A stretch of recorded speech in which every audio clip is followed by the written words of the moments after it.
একটিবার তাকাই দেখেন মন দিয়ে, ফুলগুলো সুন্দর নাকি মানুষগুলো সুন্দর? কত সুন্দর এই মানুষকে বানাইছেন।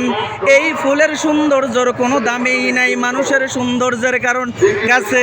দুনিয়ার জমিনে কত সুন্দর করে মানুষকে আল্লাহ পাক বানাইলেন, কিন্তু আমরা অনেক সময় কি করি? ফুলের সৌন্দর্যের দিকে তাকাই, মানুষের সৌন্দর্যগুলো কাজে না লাগাই। না না, এমন কাজ করব না। দুনিয়ার জমিনে ফুল তো সামান্য কিছু সময় থেকেই ঝরে পড়ে যাবে, আর মানুষের সুশিক্ষাগুলো অনন্তকাল রয়ে যাবে। এমনকি দুনিয়ার জমিনে রইবেই তো। আল্লাহ পাক আমাদের আমল নামায় সুন্দর সুন্দর কাজগুলো জমা করে রেখে দিতেছেন, অনন্তকাল ভরে আমাদের এগুলোর নিয়ামত দিবেন।